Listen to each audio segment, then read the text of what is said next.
वंदे मातरम। जय हिंद साथियों। आज हम आप लोगों के लिए वर्ग दसम विषय फिजिक्स से पहला chapter light reflection and reflection लेकर आया हूँ। प्रकाश का परावर्तन और अपवर्तन लेकर आया हूँ। इसमें प्रत्येक पॉइंट पर चर्चा किया गया है। प्रत्येक पॉइंट को टू द पॉइंट डिस्कस करेंगे। तो सबसे पहले आप समस्त छात्र एवं छात्राओं को शीतोसर गुरुद्वार चरण में हार्दिक हार्दिक शुभकामनाएं। जैसे कि पहला क्वेश्चन है प्रकाश। तो सबसे पहली बात है प्रकाश है तो प्रकाश है क्या? प्रकाश कहते किसको है? तो स्क्रीन पर तो लिखा गया है कि प्रकाश वो भौतिक कारक है जिसके कारण हम किसी वस्तु को देखने में सक्षम होते हैं, या प्रकाश वह भौतिक कारक है जिससे हमें किसी वस्तु को देखने की अनुभूति होती है। बस सही है। रात के मौसम में यदि प्रकाश ना रहे तो हम लोग किसी भी चीज़ वस्तु को नहीं देख पाते हैं। अर्थात अगर एक तरफ से देखा जाए तो रात के मौसम में हम लोग अंधे हो जाते हैं। जब लाइट आती है तो उसके सहायता से हम किसी भी वस्तु को पहचान जाते हैं कि ये वस्तु है और ये वस्तु है। तो इससे जाहिर सी बात होती है प्रकाश की बिना हम किसी वस्तु को देख नहीं पा सकते हैं, देखने में सक्षम नहीं रह सकते हैं। इसलिए इसका सुस्पष्ट परिभाषा है प्रकाश वह भौतिक कारण है जिससे हमें किसी वस्तु को देखने की अनुभूति होती है या देखने में सक्षम होते हैं। अब कुछ इंपॉर्टेंट पॉइंट्स देख लेते हैं जो ऑब्जेक्टिव में बराबर पूछ दिया जाता है। वो पॉइंट है आपका प्रकाश हमेशा सीधी रेखा में गमन करती है। ये पूछ सकता है कि भाई बताइए प्रकाश किस रेखा में गमन करती है? तो सीधी रेखा में। और ये भी पूछ सकता है प्रकाश कैसा तरंग है? तो विद्युत चुंबकीय तरंग है। ये बहुत ही मस्ट इम्पोर्टेंट है। और सबसे मस्ट इम्पोर्टेंट है आपका कि निर्वात में प्रकाश की चाल कितना होता है? तो 3 × 10⁸ मीटर प्रति सेकेंड होता है। प्यारे छात्रों इस पॉइंट को याद रखें, यह हमेशा पूछ दिया जाता है। 3 × 10⁸ मीटर प्रति सेकेंड होता है। और प्रकाश एक ऊर्जा का भी रूप है। ये भी नया बात याद रखना है, जोड़ लेना है। अब चलते हैं अगला पॉइंट, किरण। अब किरण कहते किसको है? जिसको इंग्लिश में हम लोग रे बोलते हैं। तो रे बोलते हैं तो मतलब प्रकाश के गमन पथ की दिशा, मतलब प्रकाश जिस रास्ते से जिस दिशा में गमन करती है इसी गमन पथ की दिशा को ही हम लोग किरण कहते हैं, किरण कहते हैं। अब आगे देखते हैं प्रकाश पुंज। प्रकाश पुंज, प्रकाश के मतलब हुआ प्रकाश पुंज। पुंज का अर्थ हुआ समूह। और प्रकाश में किसकी चर्चा होती है? तो किरण की। तो मतलब किरणों की समूह होगा, चाहे जैसे भी हो। जैसे देखते हैं या तो किरण की समूह या तो इस रूप में हो सकती है। तो इस रूप में रहेगा तो इसको हम लोग समानांतर कहेंगे। अगर या एक बिंदु है, यहाँ पर बहुत सारे किरण आकर मिलेगी, इस रूप में हो सकता है। या एक बिंदु है जहाँ से बहुत सारे किरण निकलेगी। तो यहाँ पर अर्थ स्पष्ट हो रहा है कि प्रकाश पुंज कहते किसको है? तो सबसे पहला परिभाषा हो जाएगा किरणों के समूह को प्रकाश पुंज कहते हैं।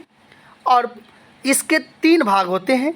जो पहला भाग है आपका समांतर प्रकाश पुंज। तो समांतर प्रकाश पुंज के मतलब होता है जिस प्रकाश पुंज की सभी किरणें समानांतर हो, मतलब सभी किरणें एक दूसरे के समानांतर हो, तो उसे समानांतर प्रकाश पुंज कहते हैं। बहुत अच्छा से समझ में आ गया होगा। अब क्वेश्चन नंबर इसका पॉइंट 2 देखते हैं, अभिसारी प्रकाश पुंज।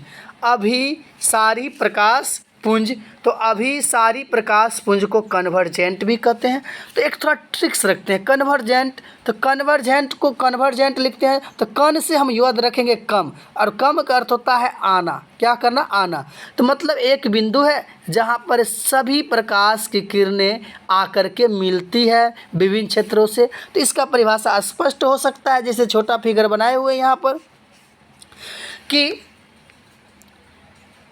जिस प्रकाश पुंज की सभी किरणें एक बिंदु पर मिलती है उसे अभिसारी प्रकाश पुंज कहते हैं। इसे संतृप्त प्रकाश पुंज भी कहा जाता है। अब देखिए,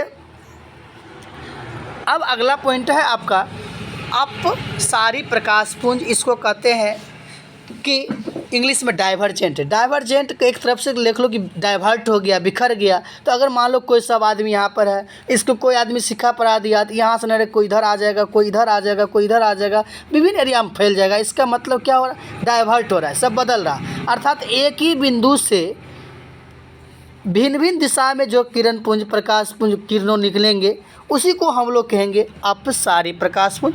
जैसे जिस प्रकाश पुंज की सभी किरण एक बिंदु से निकलकर भिन्न भिन्न दिशा में फैल जाती है उसे अपसारी प्रकाश पुंज कहते हैं। इसे अपसरित प्रकाश पुंज भी कहा जाता है।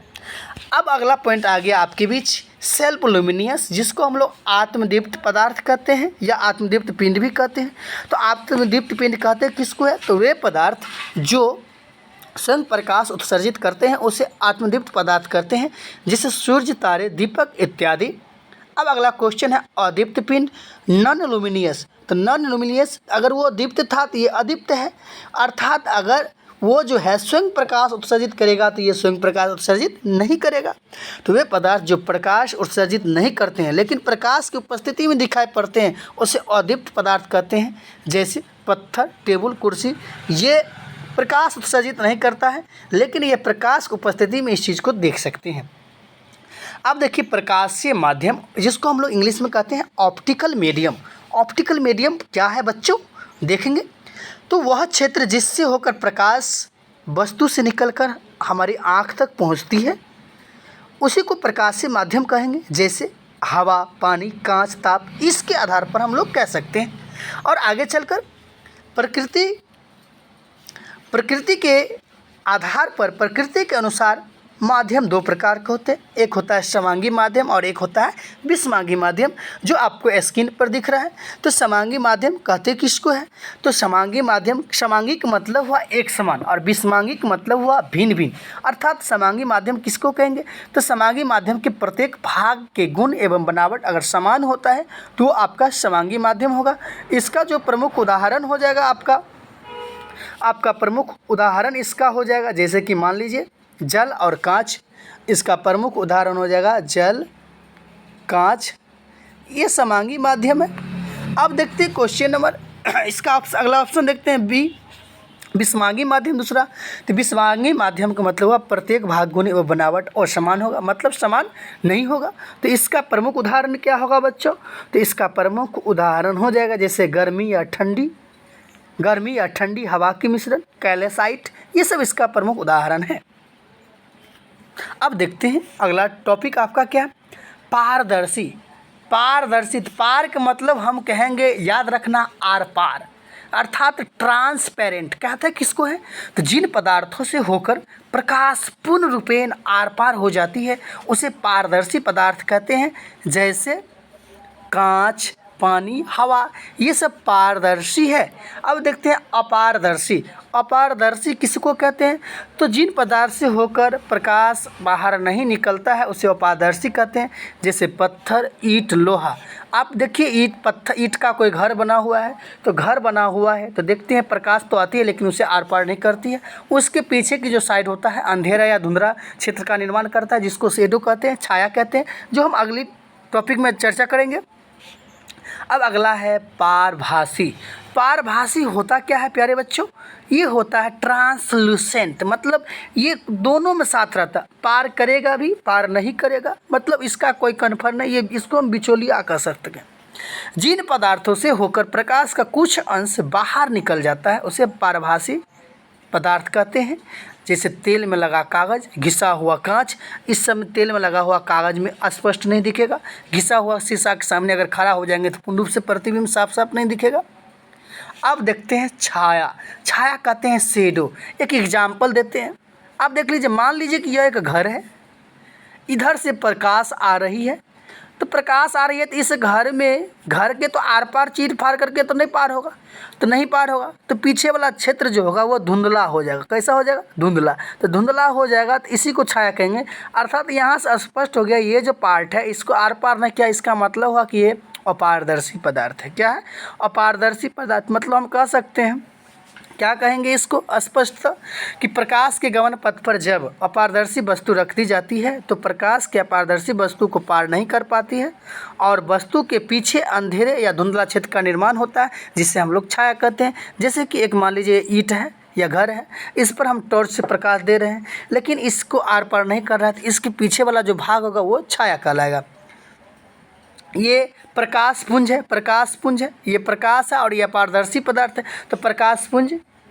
और इसे क्या होता है, प्रकाश स्रोत किसको कहते हैं, तो जिस वस्तु से प्रकाश निकलती है उसे प्रकाश स्रोत कहते हैं।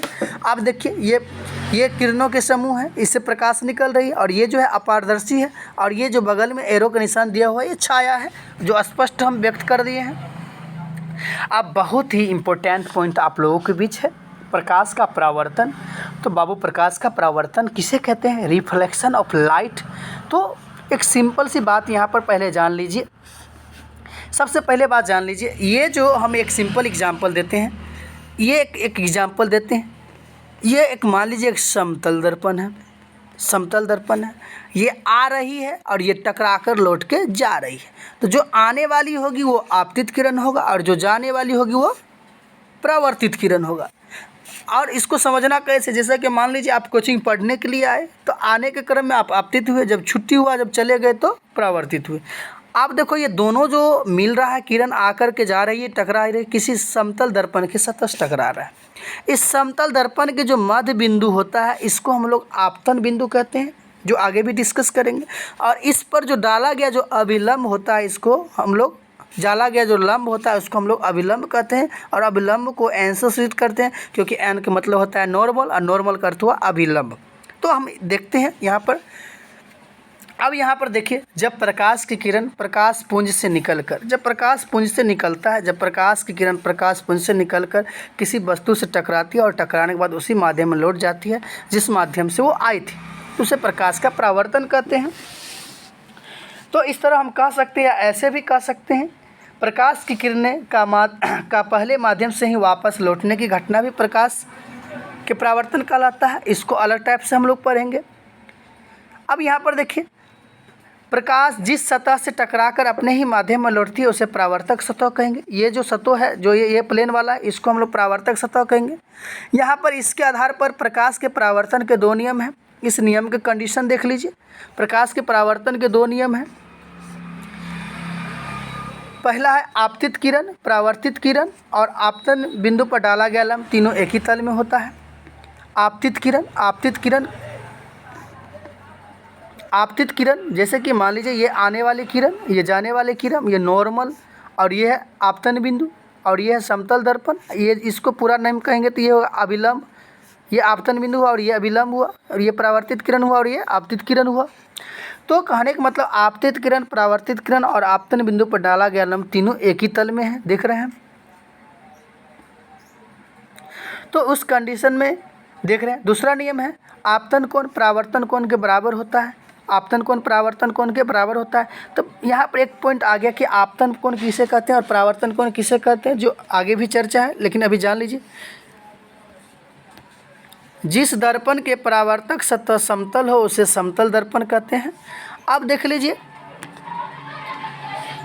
अब यहाँ पर देखते हैं कि ये आने वाली किरण है तो इसे आपतित किरण कहते हैं, और ये जाने वाली किरण है तो इसको परावर्तित किरण कहते हैं। अब यहाँ पर ये जो है, यहाँ जो पॉइंट है इसको हम लोग कहेंगे आपतन बिंदु, आपतन बिंदु कहेंगे इसको। और इस पर आपतन बिंदु पर जो डाला गया लंब होता है उसको कहते हैं अभिलंब।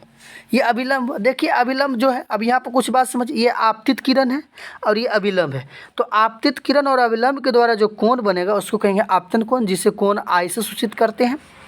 और यहाँ पर भी देख लीजिए, ये परावर्तित किरण है और ये अभिलंब है, और ये परावर्तित किरण है और ये अभिलंब है, और इसके भी जो कोण बनेगा उसको कहेंगे परावर्तन कोण, इसे आर से सूचित करते हैं। तो आप देखिए, सपोज दैट थोड़ा देर के लिए हम एक छोटा सा एग्जाम्पल देते हैं कि मान लीजिए, अब छोटा सा एग्जाम्पल देते हैं कि मान लीजिए कि ये आपतित किरण, ये परावर्तित किरण है और इसके बीच मान लीजिए कि 120 डिग्री, सपोज डैट मान लीजिए। आइए अभी लंब आएगा तो इसको आधा कर देगा, तो आधा कर देगा तो इधर भी 60 डिग्री होगा, इधर भी 60 डिग्री होगा। तो यहाँ पर देख रहे हैं आपतन कोण भी और परावर्तन कोण भी दोनों बराबर होता है। तो इसका दूसरा जो नियम हो जाएगा, आपतन कोण परावर्तन कोण के क्या होता है, बराबर होता है। अब देख लीजिए, अब कुछ स्पेशल परावर्तक सतह की प्रकृति के अनुसार परावर्तन दो प्रकार का होता है, एक नियमित होता है और एक अनियमित होता है। तो नियमित का मतलब है रेगुलर। तो नियमित किसको कहते हैं, तो जब प्रकाश की किरण किसी चिकनी और चमकीली सतह पर पड़ती है तो वो नियमित रूप से परावर्तित हो जाती है। तो ऐसे परावर्तन को नियमित परावर्तन कहते हैं। जैसे कि देख लीजिए, यहाँ पर ये जो है चिकनी और चमकीली सतह है, इस पर परावर्तित होती है, नियमित रूप से होती है, नियमित रूप से परावर्तित होती है। तो इसी को हम लोग कहेंगे नियमित परावर्तन। एक होता है अनियमित। तो अनियमित का मतलब हुआ ये जो सतह आपको देख रहे हैं ये उभर खाबर है। कैसा है, उभर खाबर है, अनियमित रूप से होगा, अनियमित रूप से। तो कहने मतलब जब प्रकाश की किरणें रुखरी और चमकीली सतह से पर पड़ती है तो अनियमित रूप से परावर्तित होती है। ऐसे परावर्तन को अनियमित परावर्तन कहते हैं। स्पष्ट हो गया। अब देखिए, जो इससे पहले मैंने डिस्कस किया था आपतित किरण के बारे में, वो किरण जैसे कि मान लीजिए ये दर्पण है, ये क्या है, ये किरण आ रही है तो किससे टकराई, दर्पण से। वह किरण जो दर्पण की सतह पर पड़ती है उसे आपतित किरण कहते हैं, इसे आई से सूचित करते हैं। चलिए अगला पॉइंट देखते हैं, परावर्तित किरण। वह किरण जो दर्पण के परावर्तक सतह से टकरा कर वापस लौट जाती है। तो आप देख लीजिए, ये आने वाली हो गई तो आपतित किरण, यदि ये दर्पण की सतह से टकराया और लौट गया तो ये हुआ परावर्तित किरण। स्पष्ट कंसेप्ट क्लियर। और आपतन बिंदु कहते हैं किसे, दर्पण के सतह का वह बिंदु जहां आपतित किरण आकर पड़ती है। जैसे कि मान लीजिए ये एक दर्पण है, समतल दर्पण है, ये आपतित किरण यहाँ से पड़ी और टकरा कर लौट के भी यहाँ चली गई, तो इसको हम कहेंगे आपतन बिंदु। या हम ऐसे भी कह सकते हैं, ये मान लीजिए समतल दर्पण है और इसके मध्य में जो बिंदु है, तो समतल दर्पण के मध्य बिंदु को भी आपतन बिंदु कहते हैं। समतल दर्पण के मध्य बिंदु को भी आपतन बिंदु कहते हैं, जिसको पॉइंट ऑफ इंसिडेंस भी कहा जाता है। चलिए अगला पॉइंट देखते हैं, अभिलंब। अभिलंब किसको कहते हैं, वह रेखा जो दर्पण के आपतन बिंदु पर लंब हो। या हम सिंपल कह सकते हैं कि आप लोग अभी जाना कि यह एक समतल दर्पण है। मान लीजिए यह एक समतल दर्पण है और ये आपका आपतित किरण है और ये आपका परावर्तित किरण है और यह आपका है आपतन बिंदु। क्या है, आपतन बिंदु। तो आपतन बिंदु पर जो लंब डलेगा उसी को हम लोग अभिलंब कहते हैं, इसे एन से सूचित किया जाता है। तो वह रेखा जो आपतन बिंदु पर लंब हो उसे अभिलंब कहते हैं। और आपतन कोण किसे कहते हैं, अभी भी समझाया हमने कि आपतन कोण मतलब आपतित किरण और अभिलंब के साथ जो कोण बनता है उसे आपतन कोण कहते हैं। इस अभी तुरंत पढ़ा है। जैसे कि मान लीजिए ये तो आपतित किरण है, ये परावर्तित किरण है और ये आपका अभिलंब है और ये आपतन बिंदु है। इसके साथ ये अभिलंब हो गया, अभिलंब के साथ और आपतित किरण के साथ जो कोण बनेगा उसको आपतन कोण कहेंगे और अभिलंब और परावर्तित किरण के साथ जो कोण बनेगा उसको परावर्तित कोण कहेंगे। चलिए अब देखते हैं प्रतिबिंब। प्रतिबिंब क्या होता है, तो प्रतिबिंब कहते हैं किसको है, तो प्रतिबिंब को हम लोग कह सकते हैं आकृतिक इमेज फोटो। तो किसी बिंदु स्रोत से आ रही प्रकाश की किरणें परावर्तन या अपवर्तन के बाद जिस बिंदु पर संश्रित होती है या मिलती हुई प्रतीत होती है उसे हम लोग प्रतिबिंब कहेंगे। प्रतिबिंब दो प्रकार के होते हैं, एक वास्तविक प्रतिबिंब होता है और एक काल्पनिक प्रतिबिंब होता है। तो प्रिय छात्रों, वास्तविक मतलब जो वास्तविक रूप से मिलेगा, काल्पनिक को हम आभासी भी कहते हैं। तो जो वास्तविक रूप से मिलेगा उसको वास्तविक प्रतिबिंब कहेंगे, जो काल्पनिक रूप से मिलेगा उसे काल्पनिक प्रतिबिंब कहेंगे। अगर देखा जाए ये रेखा और ये रेखा में क्या अंतर है, तो ये वास्तविक रेखा और ये काल्पनिक डॉट वाला जो है काल्पनिक रेखा है। तो जैसे देखते हैं प्रतिबिंब, वास्तविक प्रतिबिंब का, जब किसी बिंदु स्रोत से या वस्तु से आ रही प्रकाश की किरणें परावर्तन या अपवर्तन के बाद एक ही बिंदु पर संश्रित होती है या वास्तविक रूप से मिलती हुई प्रतीत होती है उसे वास्तविक प्रतिबिंब कहते हैं, है ना। वास्तविक प्रतिबिंब हमेशा वास्तविक कटान से बनता है, ये बहुत ही इंपॉर्टेंट है, जो बराबर पूछ दिया जाता है ऑब्जेक्टिव में। और काल्पनिक प्रतिबिंब की चर्चा करते हैं। तो जब किसी बिंदु वस्तु से या स्रोत से आ रही प्रकाश की किरणें परावर्तन या अपवर्तन के बाद एक ही बिंदु से अपसरित होती है या मिलती हुई प्रतीत होती है उसे काल्पनिक प्रतिबिंब कहते हैं, काल्पनिक प्रतिबिंब कहते हैं। वास्तविक और काल्पनिक प्रतिबिंब में अंतर देख लीजिए, बहुत ही मस्त लाजवाब वीवीआई होने वाला है आप लोगों के बीच। वास्तविक प्रतिबिंब हमेशा वास्तविक कटान से बनेगा, वास्तविक कटान से बनेगा, और काल्पनिक प्रतिबिंब हमेशा काल्पनिक कटान से बनेगा। अब वास्तविक प्रतिबिंब हमेशा उल्टा बनता है और काल्पनिक प्रतिबिंब हमेशा सीधा बनता है। वास्तविक प्रतिबिंब को पर्दे पर उतारा जा सकता है, लेकिन काल्पनिक प्रतिबिंब को पर्दे पर नहीं उतारा जा सकता है। यह दर्पण के सामने बनता है और यह दर्पण के पीछे बनता है। तो प्रिय छात्रों, आज का जो टॉपिक रहा आपके प्रतिबिंब तक ही है। मैं अगले वीडियो में दर्पण के पॉइंट लेकर आऊँगा। अगर मेरा वीडियो अच्छा लगा हो तो लाइक एंड सब्सक्राइब अवश्य करें, और अगले वीडियो पाने के लिए आप हमारे चैनल से जुड़े रहें। आप समस्त छात्र एवं छात्राओं को शीतो सर के चैनल में हार्दिक शुभकामनाएं। धन्यवाद।